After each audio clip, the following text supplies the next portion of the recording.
So what was that? The era of Pokemon Scarlet and Violet is coming to an end, and I think we can all agree as a fandom that these might be the most contentious games we've seen from the franchise. Almost as much as Sword and Shield. Almost as much as the Sinnoh remakes. Almost as much as... We've got a lot of opinions, don't we? These games remix some classic tropes we've already seen, such as time travel and dimensions, and forged them into Paradox Pokemon. We also saw a new kind of story, where instead of centering around research and unearthing legends, Game Freak gave us two interesting NPCs and Nemona, to help be a part of the story that becomes the legend of Koraidon and Miraidon. For better or worse, you decide. To TLDR Scarlet and Violet's legendary backstory, 200 years ago, the Area Zero expedition team went into Great Crater of Paldea, where they found some pretty janky looking dinosaurs or robots, really depends if you're a summer or winter, and our favourite MacGuffin, Terapagos. One explorer, Heath, wrote about everything in his little red or purple, scarlet or violet, journal, making a big bad dragon the cover because brand marketing is important. Heath got it published, and no one actually believed these Pokemon existed. Over the years, others researched them, but nothing new was discovered. Over time, the terrestrial phenomenon sweeps Paldea, causing crystals and controversial crowns to become commonplace to Paldea's culture. 190 years pass, and a professor, depends what team you play for, builds a time machine using the energy from the dormant Terapagos at the deepest cave of Area Zero, all thanks to the recordings from the Scarlet or Violet book. They do some Pokeball gacha in the time machine and win all these Paradox Pokemon, including a Koraidon or Miraidon. Whoa, a 5-star. They then made a robot assistant that looks exactly like themselves for their neglected son, and do more time travel gacha, pull an even more aggressive dragon that makes mincemeat out of the professor and leaves Arven with a very, very bad childhood and an underpowered house pet. Oh, and 10 years later the player character is revealed to have named Koraidon Miraidon because Terapagos can make mirages of the past, or alternate realities. Thanks Game Freak for the very subtle paradox. I'm not, like, a hater. It's fine enough as a setup for the final arc of the game, but I don't like just how much the player has to accept such little explanation on the paradoxes, and I really don't like how Terapagos is just thumbtacked on to sell the DLC. I love that turtle, but baby, you are an ad campaign at this point, and everything just feels like the last 5 minutes of my least favourite Columbo. What irks me most is that Koraidon and Miraidon aren't nearly justified enough as legendary Pokemon. What actually differentiates them from the other paradoxes? I suppose Pokemon Worm and Solar Panel are very easy vetoes. Yes, they're stronger, yes, they get the spotlight, yes, they're my dogs, but why did Heath revere them and not the ones that are clearly based on familiar legendary Pokemon? I know he had a Cyclizar and we all love our dogs, but I think we can all agree these are a bit more than just a different form of this wet rat. I went into my little online library, I know, a visionary I am, and researched the Basques, natives from a region in the northeast of Spain. Most stories from the Basques have been lost to time and poorly recorded outside of their lineage. As such, the truths and parables they shared aren't as widespread as, say, Norse or Roman legend. I hope you're already starting to see a match here, because it's in your face and it's asking you to call it back. Scarlet and Violet stories, intentional or not, are also full of gaps and with room for interpretation. While there are many ties with Aztec mythology, such as the two-headed serpent and the world turtles, I find this angle a bit more inspired, and I think it's important to share the Basque people's lesser-known stories too. What we know of the Basques is that they worship Mari, their Mother Earth figure, who lives in the caves of the old country. One applicable fact I found was that it's said that clouds shroud the sky when she rests underground. Mari is accompanied by a male snake,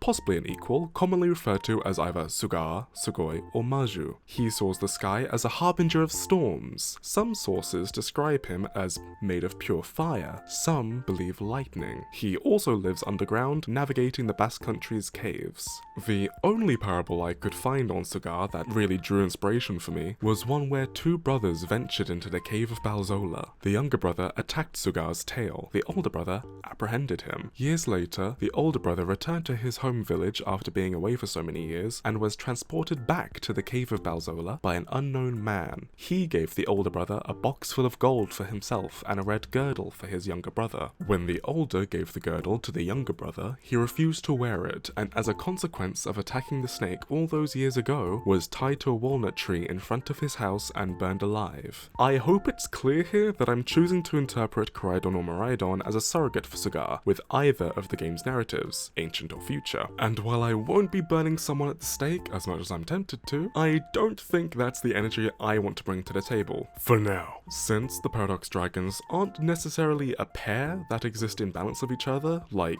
Xerneas or Yveltal, but parallels of each other, I want to explore that, as well as how other paradoxes interact with them, taking this as an opportunity to explore theories that are raised in-game. Are they actually from another time? Or are they even of this world? I think I found a way to tie these views together though. Aren't I a little clever clogs? A boy genius. A smarty pants. I also want to tie in Terapagos a bit closer than what the game did, as an interpretation of Murray. We know that terrestrial energy comes from this little whelp, and that the Paldea region gets these crystal cysts that feel like a slug, but that's a win for another time. Frankly, it is kind of a Mary Sue, but can you be mad at that little face? Don't answer, they'll find you. I think I'll just let the story from here do the talking, while I recover from being a ball of brain mush over there. This one kind of took it out of me. Look, you found another tape. Another 5 and you get a little treat. Isn't that nice? Oh, it's starting.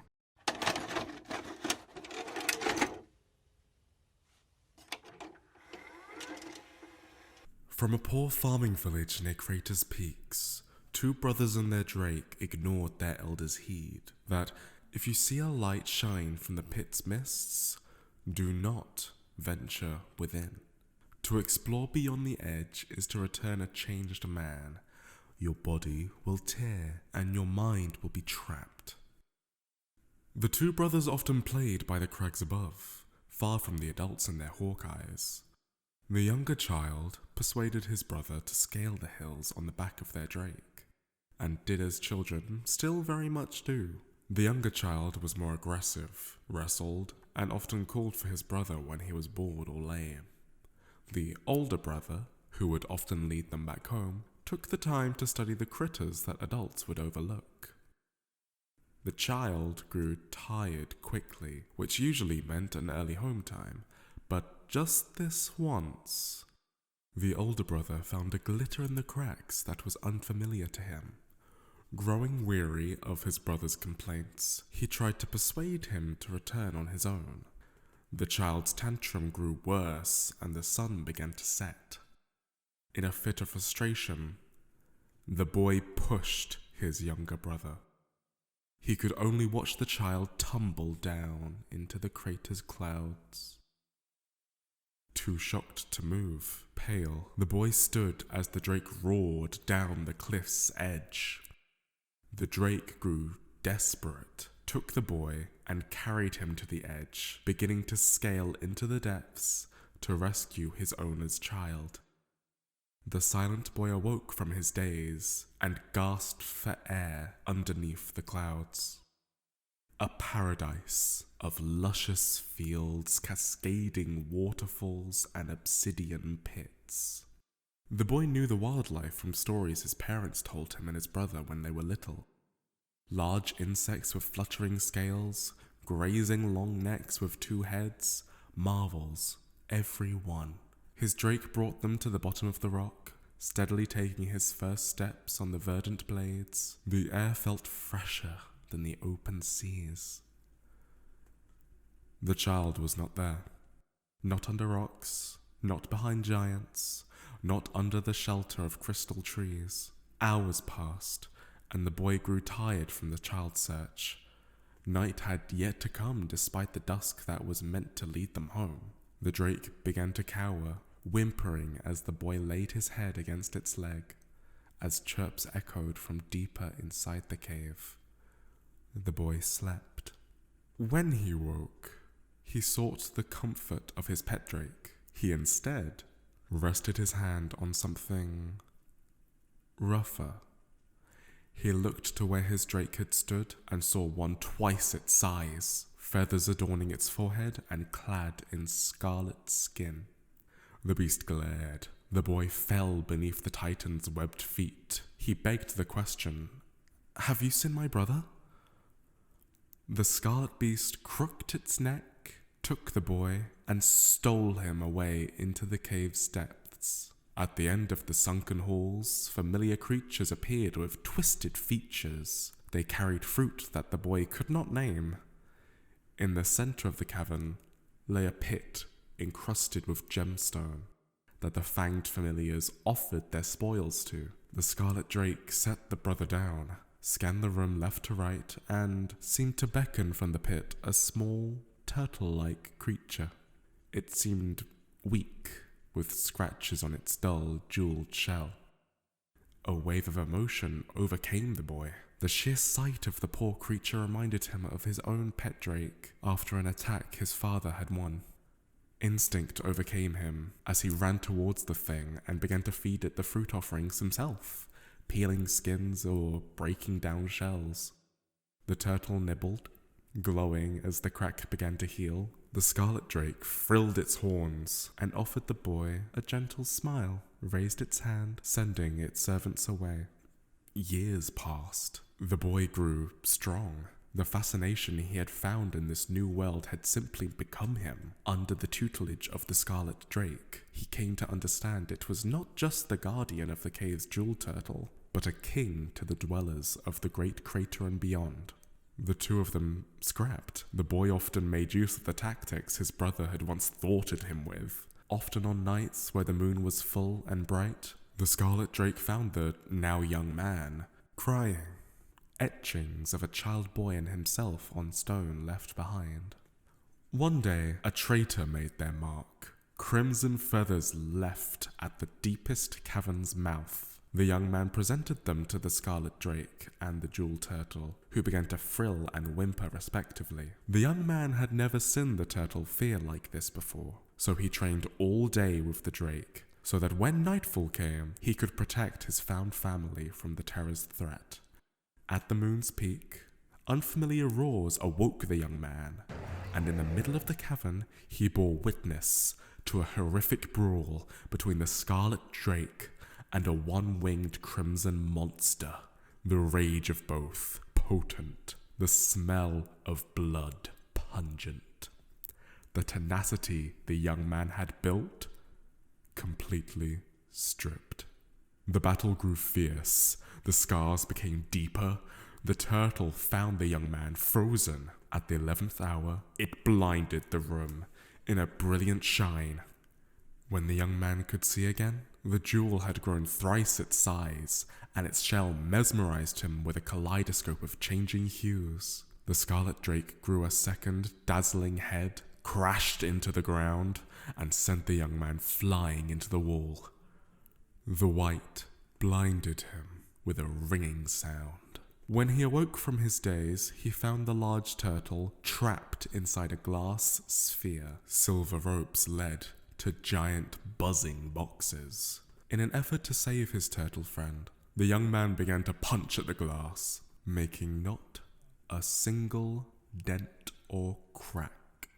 A blinding screech interrupted his rampage. The youth turned to the cavern mouth, welcomed by a violet, drake-like structure where the Scarlet King had just stood.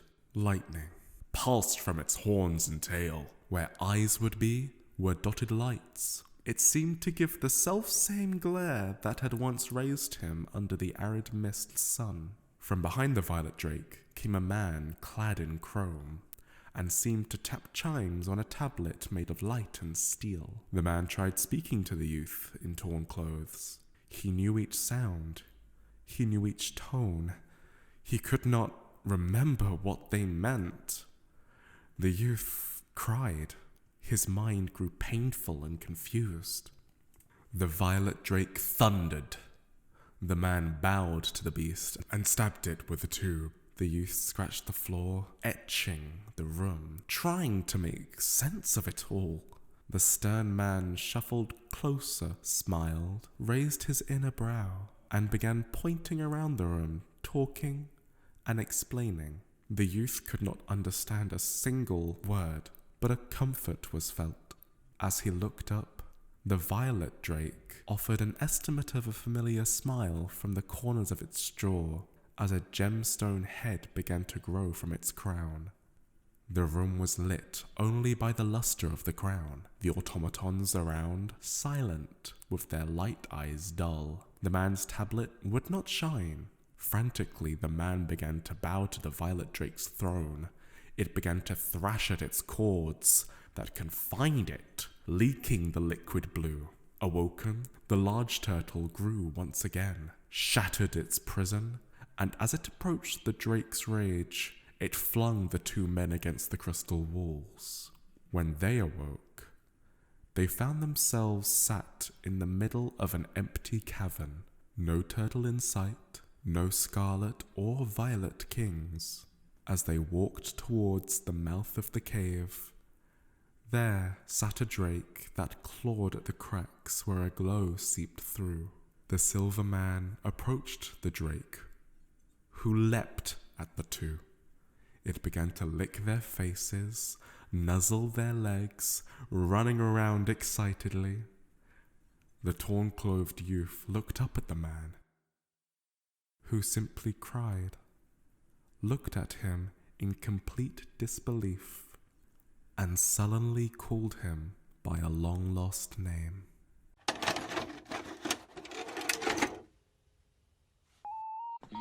Hi, thanks for watching. This was a really complex one because of just how much the team shoved into the backstory for these legendaries, but I hope you enjoyed the story. As always, I don't claim to be an expert, but I am a fan of Miraidon and Terapagos, and I wanted them just to feel that bit more legendary and mysterious. I played Koraidon. Feel free to throw in the comments any other Pokemon stories you'd like to see me have a go at, and make sure to subscribe to see if I get around to it. And maybe, just maybe, we can see each other again. Happy New Year!